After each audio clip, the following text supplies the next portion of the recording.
warahmatullahi wabarakatuh. Waalaikumsalam.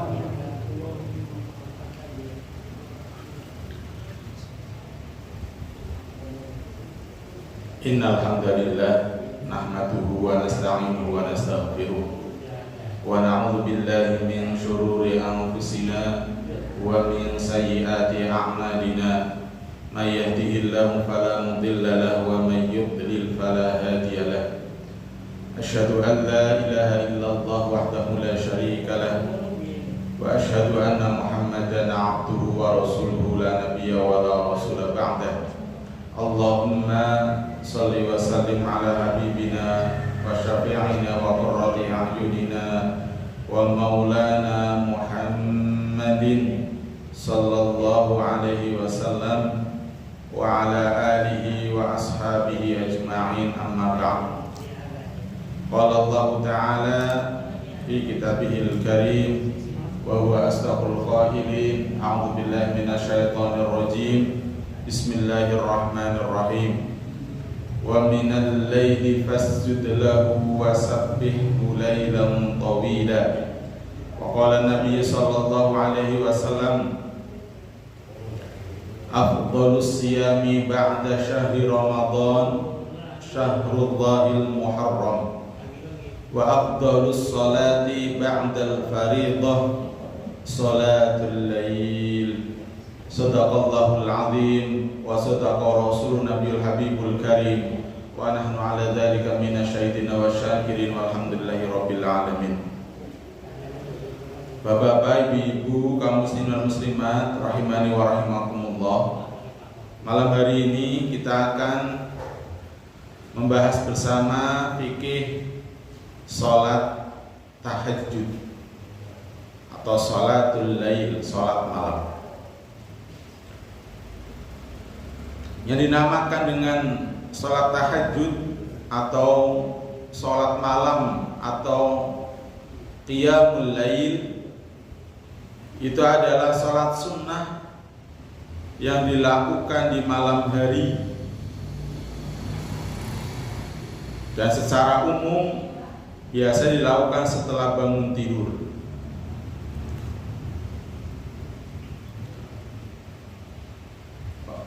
Pengertian ini bisa kita lihat di dalam kitab Sahih Fikih Sunnah, bahwa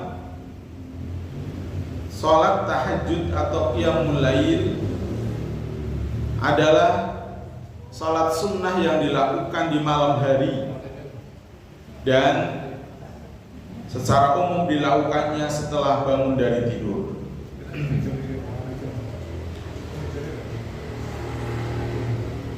Sebelum saya sampaikan fikihnya, saya sampaikan dulu keutamaan sholat tahajud. Yang pertama adalah sifat orang bertakwa dan calon penghuni surga itu adalah orang yang gemar mendirikan sholat tahajud. A'udzubillahi minasyaitonirrajim. Bismillahirrahmanirrahim.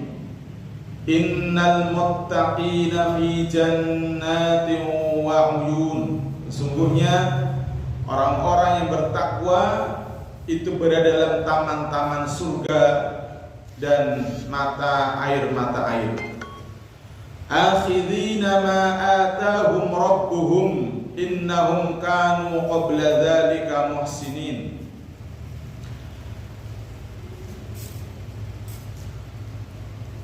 Sambil menerima segala pemberian Rabb mereka, sesungguhnya mereka sebelum itu di dunia adalah orang-orang yang berbuat kebaikan. Kanu qalilan minal laili ma yahja'un. Penghuni surga, orang-orang yang bertakwa itu dulunya ketika hidup di dunia mereka sedikit sekali tidur di waktu malam. Kanu qalilan minal laili ma yahja'un. Sedikit sekali tidurnya di waktu malam. Artinya ketika malam hari orang yang bertakwa dan calon penghuni surga itu adalah menggunakan sebagian waktu malamnya untuk qiyamul lail, untuk sholat malam, untuk tahajud. Wabil ashari hum yastaghfirun, dan selalu memohonkan ampunan di waktu sahur.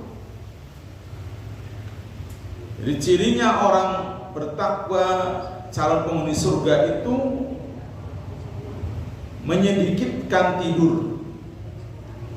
Sebagian waktunya digunakan untuk bermunajat, melakukan qiyamul lail, sholat tahajud. Kemudian setelah itu, sebelum masuk waktu subuh, dia gunakan untuk memohon ampun atau memperbanyak istighfar. Dari sini juga waktu sahur, wabil ashari hum yastaghfirun. Ya, kalau umpamanya biasanya kita bulan Ramadan itu makan sahur.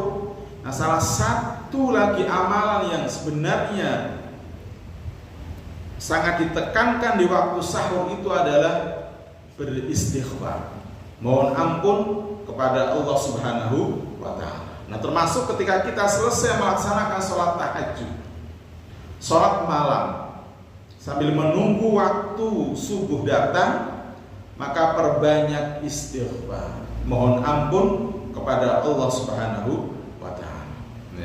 Jadi keutamaan sholat tahajud ini adalah merupakan sifat orang bertakwa. Nah, orang yang bertakwa, calon penghuni surga, maka orang ini gemar melaksanakan sholat tahajud.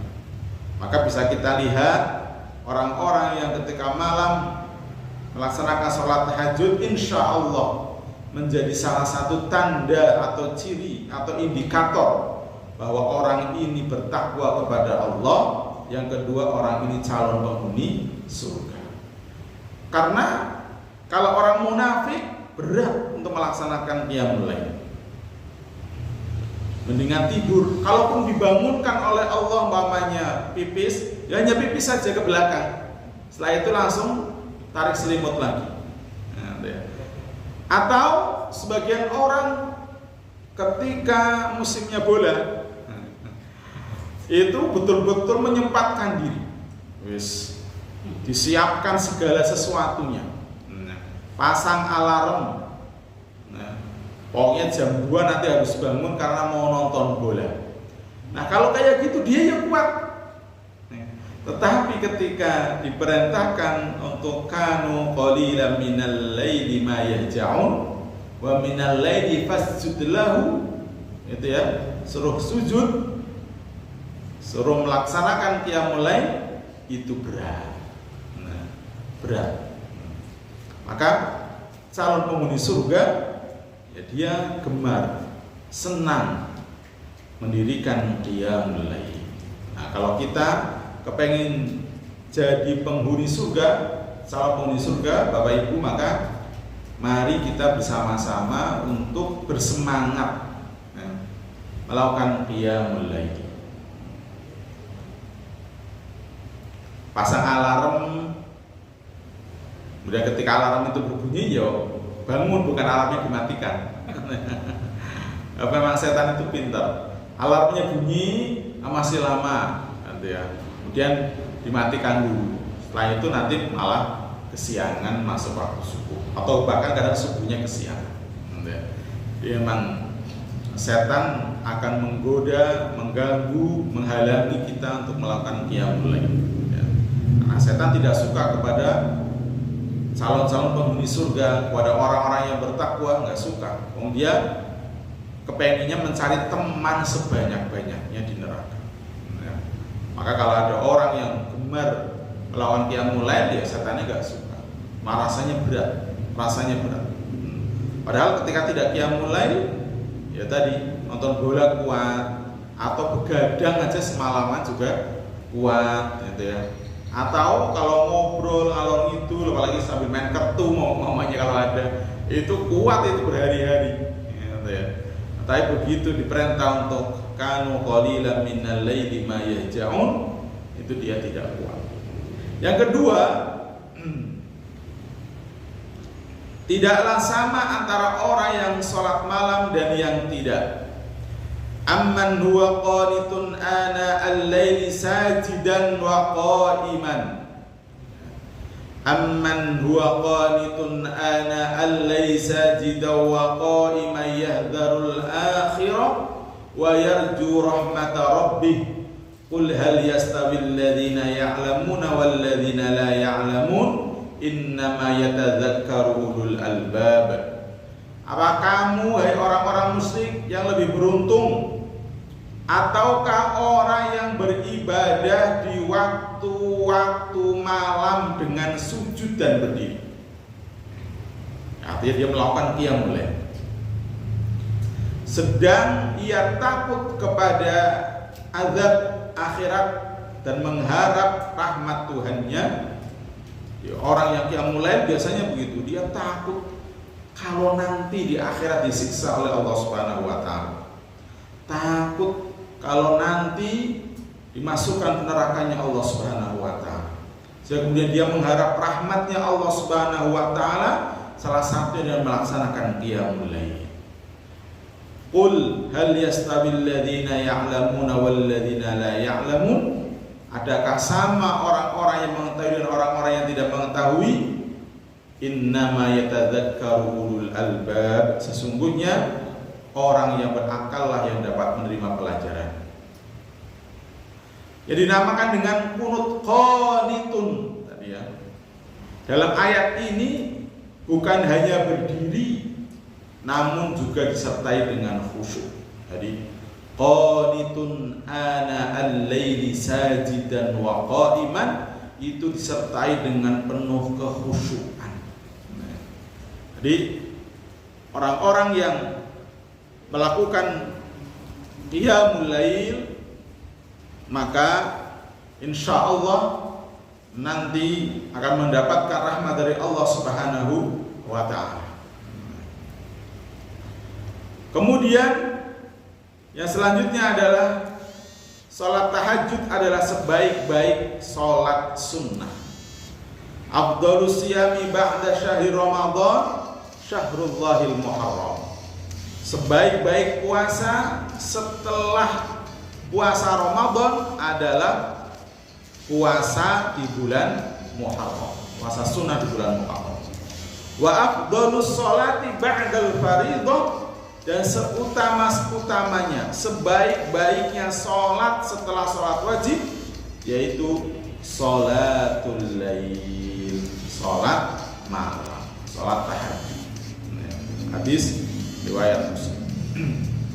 Jadi sholat malam ini adalah sebaik-baik sholat sunnah. Setelah sholat wajib yang 5 waktu, maka urutan berikutnya yang terbaik adalah sholat malam, sholat tahajud. Nah, oleh sebab itu Bapak-Bapak Ibu, mari kita berusaha semaksimal mungkin. Di samping sholat sunnah itu nanti akan menambal kekurangan-kekurangan di sholat fardu kita, sholat tahajud ini tadi banyak sekali keutamaan-keutamaan. Jadi kalau orang melaksanakan sholat tahajud, artinya sholat wajibnya ini sudah selesai, sudah bagus gitu. Bukan kemudian sholat tahajudnya tidak dilakukan, justru malah sholat fardhunya tidak dilakukan, malah sholat tahajud.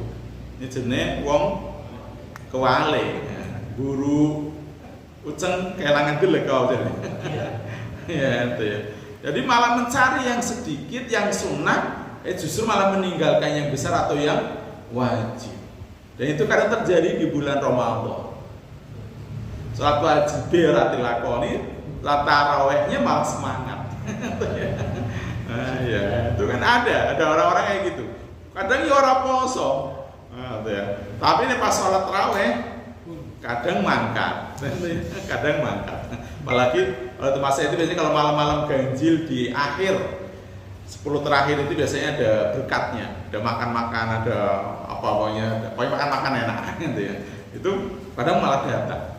Sementara yang sholat wajib, mohon maaf kadang ditinggalkan atau barangkali malah tidak puasa. Jadi ya yang puasanya dulu, sholat wajibnya dulu dibagusi, sing tenanan, sing apik. Kemudian ditambah lagi dengan sholat sunnah. Salah satunya sholat tahajud. Ya. Jadi kita selesaikan dulu sholat wajibnya. Ya. Kemudian setelah itu bersamaan kita lakukan sholat tahajud. Ya, jangan sampai malah kebalik, sing sunnah tadi kok malah sing semangatnya luar biasa, sing wajib malah kadang ditinggal. Jadi ini penting Bapak Ibu terkait dengan prioritas. Ya. Jadi skala prioritas itu yang wajib dulu.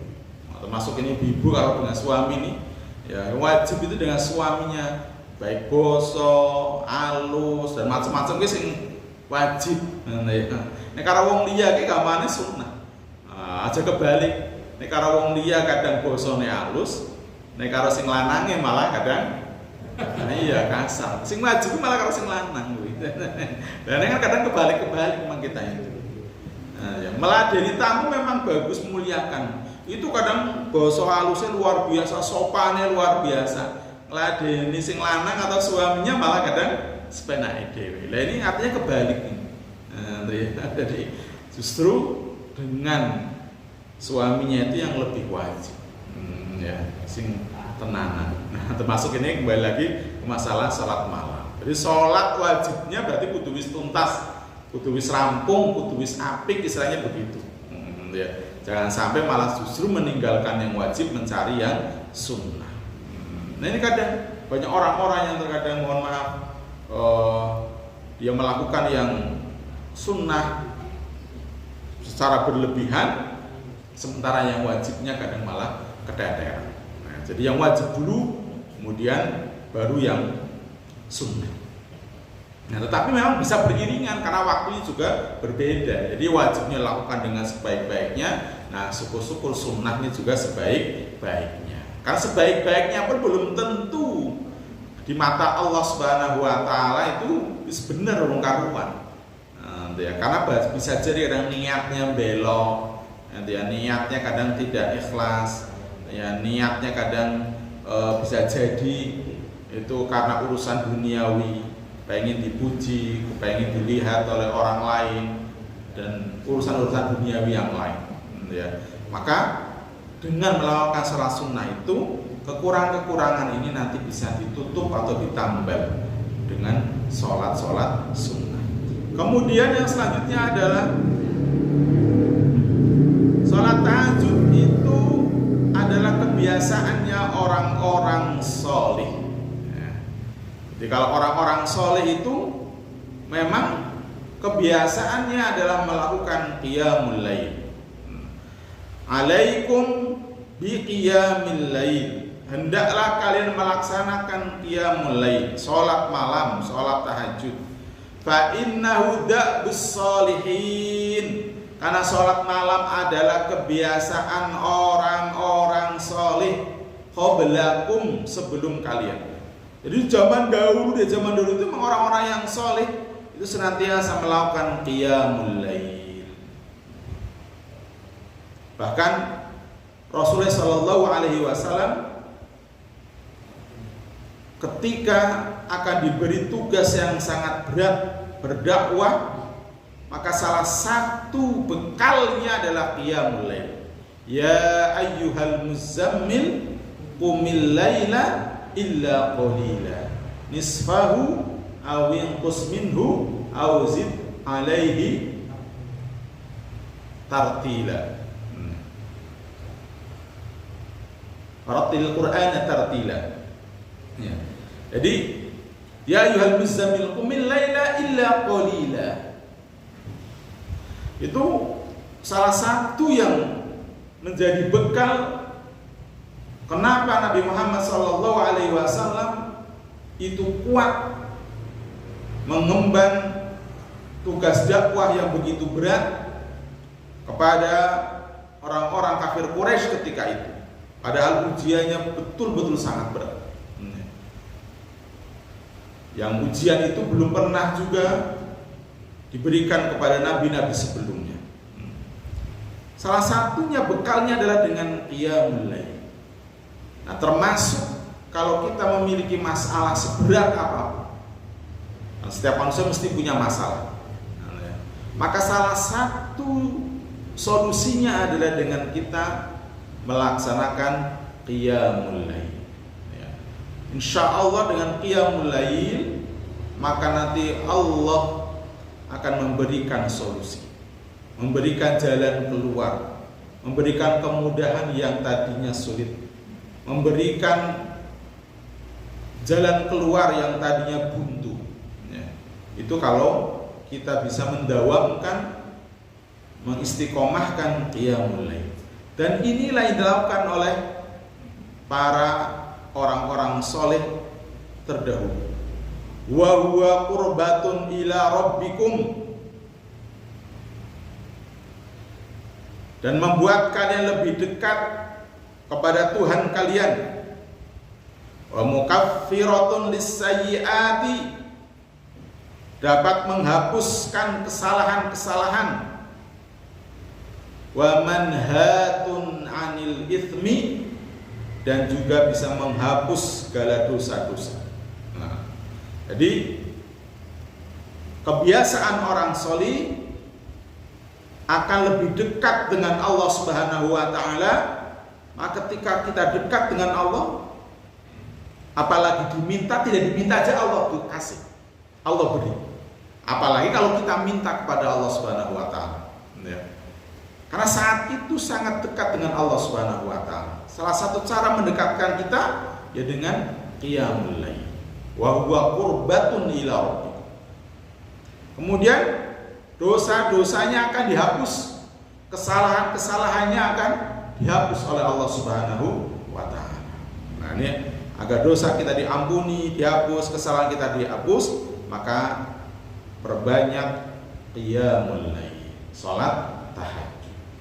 Nah, dengan salat tahajud dalam kondisi yang sepi, dalam kondisi yang hening, itu tidak terasa nanti air mata kita akan bercucur.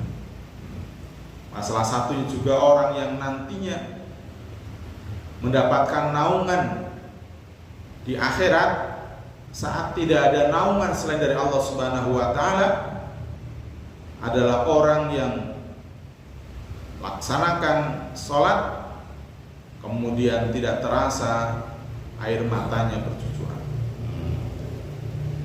Jadi kalau kita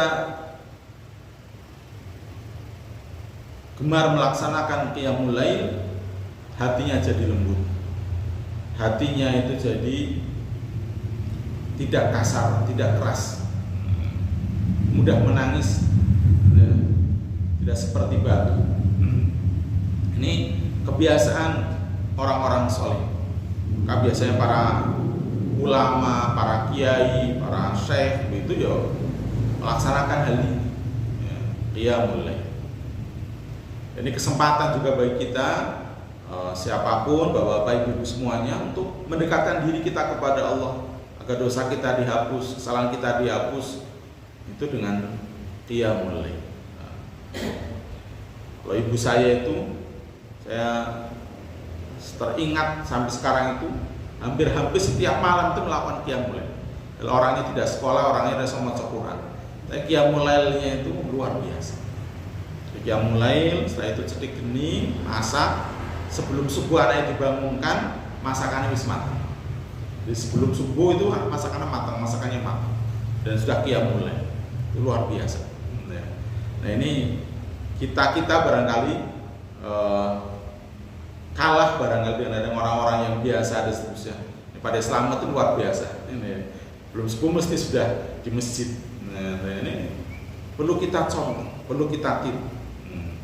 Memang awal-awal itu terasa berat, tapi kalau sudah dipaksa dan sudah berjalan seminggu, 2 minggu, itu nanti jadi kebiasaan yang ringan, yang syukur-syukur nanti jadi kebutuhan.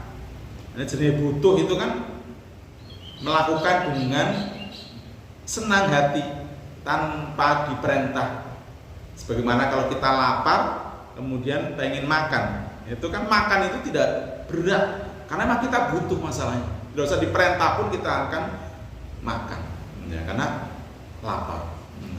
Begitu pula ini qiyamul lail. Kalau kita sudah merasa butuh, maka betapa repotnya, sulitnya, tetap nanti bisa kita laksanakan. Ya hanya awal-awal saja yang kadang rasanya itu berat. Nanti dicoba mungkin 2 rakaat dulu, nggak usah banyak-banyak. 2 rakaat kok juga enak ya, so tambahin naik, dan seterusnya begitu. Ya. Dan memang kalau benar kita melaksanakannya, maka insya Allah kita akan merasakan nikmat dan manisnya melaksanakan qiyamul lail. Ya, sebagaimana Rasulullah SAW melaksanakan qiyamul lailnya itu sampai sukunipun Abu, ya, sampai istrinya Aisyah, ya Rasulullah, kenapa kok qiyamul lailnya begitu luar biasa lamanya, gitu ya.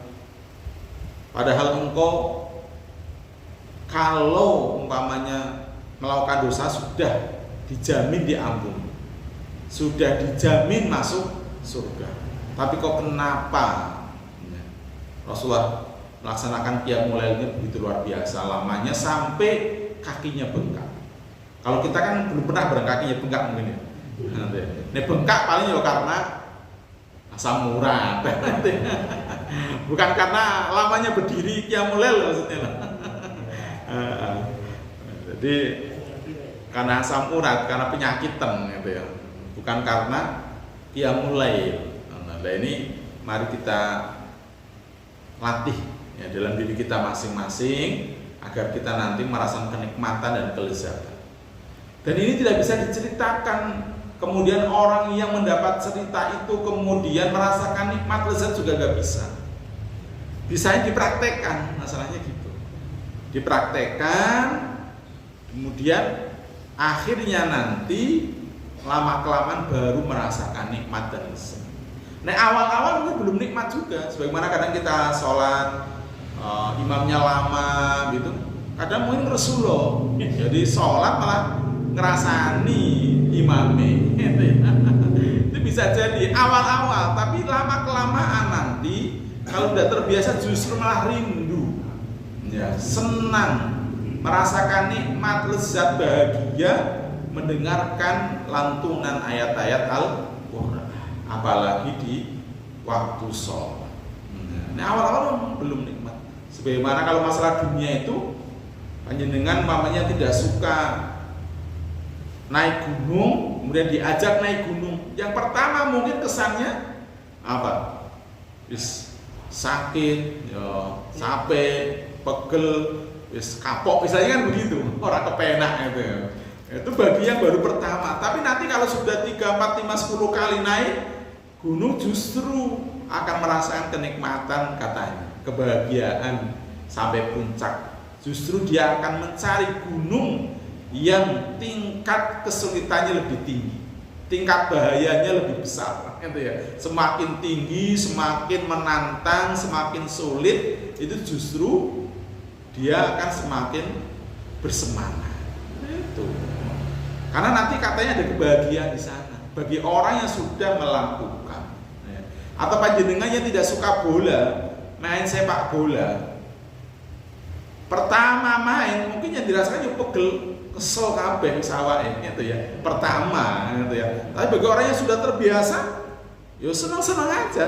Tenang-tenang, enak, senang begitu. Apalagi kalau sampai menggolkan itu rasanya senang luar biasa. Gitu ya. Ini qiyamul lail awal-awal juga begitu. Ya, mungkin yang kita rasakan yang ngantuk gitu ya. Ora kepenak, capek gitu dan seterusnya. Ya.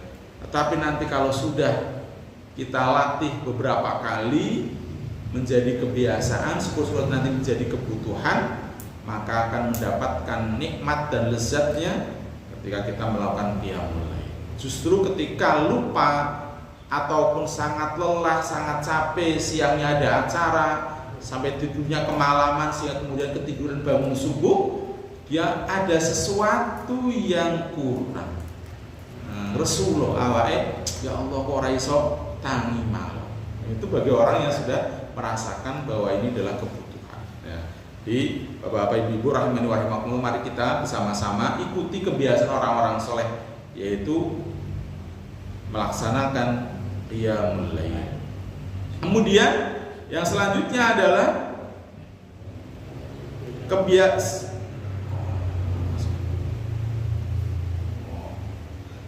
sebaik-baik orang adalah yang melaksanakan sholat tahajud. Nikmar rajulu Abdullah. Sebaik-baik orang adalah Abdullah. Itu maksudnya adalah Ibnu Umar. Jadi Abdullah bin Umar. Laukana yusalli bil-lail. Seandainya ia mau melaksanakan sholat malam. Qala Salimun. Salim berkata, fakana Abdullahi la yanamu minal laili illa qalila. Setelah dikatakan seperti itu, maka Abdullah bin Umar ini tidak pernah lagi tidur di waktu malam kecuali sangat sedikit. Jadi orang yang melakukan qiyamul lail termasuk adalah sebaik-baik orang. Sebaik-baik orang itu dicontohkan yaitu Abdullah bin Umar ini, yaitu orang yang senantiasa melakukan qiyamul lail. Jadi kalau kita kepengin jadi orang yang terbaik di sisi Allah Subhanahu wa taala, maka juga kita latih diri kita untuk melakukan qiyamul lail. Kita kan kepengin di sisi Allah adalah orang yang terbaik, manusia yang terbaik. Nah, salah satunya ini adalah qiyamul lail. Bisa lewat belajar Quran, mengajar Quran juga orang terbaik. Khairukum man ta'allamal Quran wa 'allama. Nah, jadi sebaik-baik orang di antara kan adalah orang yang mau belajar dan mau mengajarkan Al-Quran. Atau jadi orang yang bermanfaat juga bisa. Khairun nas anfa'uhum linnas. Sebaik-baik manusia adalah orang yang bermanfaat untuk orang lain. Nah, kita bisa menjadi orang-orang terbaik di hadapan Allah Subhanahu wa taala. Nah, salah satunya dengan melaksanakan sholat tahajud atau qiyamul lail. Nah, kemudian yang selanjutnya adalah waktu sholat tahajud. Sholat tahajud itu boleh dilaksanakan di awal malam, boleh di pertengahan, dan yang paling utama itu di akhir malam. Dan ini semua ini pernah dilakukan oleh Rasulullah Shallallahu Alaihi Wasallam. Sebagaimana Anas bin Malik, pembantu Rasulullah Shallallahu Alaihi Wasallam berkata, "Ma kunna nashau an nara Rasulullah Shallallahu Alaihi Wasallam fil laili musalliyan illa ra'ainahu, wa la nashau an narahu na'iman illa ra'ainahu." Tidaklah kami bangun agar ingin melihat Rasulullah Shallallahu Alaihi Wasallam di malam hari mengerjakan sholat, kecuali pasti kami melihatnya. Dan tidaklah kami bangun melihat beliau dalam keadaan tidur, kecuali pasti kami melihatnya pula. Dan Ibnu Hajar menjelaskan, inna sholatahu wa naumahu kana yakhtalifu bil laili wa la yurattibu waqtan muayyanan bal bihasabi ma tayassara lahul qiyam. Sesungguhnya waktu sholat malam dan tidur yang dilakukan oleh Nabi Shallallahu Alaihi Wasallam berbeda-beda setiap malamnya. Beliau tidak menetapkan waktu tertentu untuk sholat malam, namun beliau mengerjakan sesuai keadaan yang mudah bagi beliau. Jadi kalau umpamanya kita terlalu capek siang harinya, kalau umpamanya mau tidur, khawatir kok tidak bangun karena saking lelah capeknya, khawatir kesiangan nanti baru subuh baru bangun, maka bisa dilakukan di awal waktu. Atau barangkali tidur dulu, kemudian setelah itu jam-jam 12, jam 11 bangun. Silahkan lakukan dulu itu, daripada nanti tidur lagi khawatir nanti juga tidak bangun. Nah, di tengah-tengah berarti, ya di tengah-tengah, sekitar jam-jam 12-an, pertengahannya, jam 1, jam 11, jam 12, jam 1-an, atau jam 2 sampai sebelum subuh. Nah ini yang lebih afdol atau lebih utama. Nah Rasulullah juga melaksanakannya tadi, semua 3 waktu itu beliau pernah melakukan, gitu ya. Baik di awal, di tengah ataupun di akhir malam. Ya, ini menunjukkan ya, menurut Ibnu Hajar bahwa beliau tidak menetapkan waktu khusus tertentu kudu jam 3 itu tidak, istilahnya itu. Kudu 3:30 itu tidak. Nah, tapi tadi mata yassara lahul qiyam. Jadi bihasabi mata yassar. Ya, pokoknya mengerjakan sesuai keadaan yang paling mudah ketika itu. Kalau zaman dulu kan perang gitu kan, malam mamanya gitu. Sampai dan seterusnya, atau baru berjualan, berdagang, baru rapat sampai malam maksudnya, maka silakan laksanakan yang paling mudah waktunya bagi kita. Nah, ya. Paling mudahnya apakah di awal atau di tengah atau di akhir malam. Gitu ya. Jadi yang paling mudahnya di mana gitu aja tuh.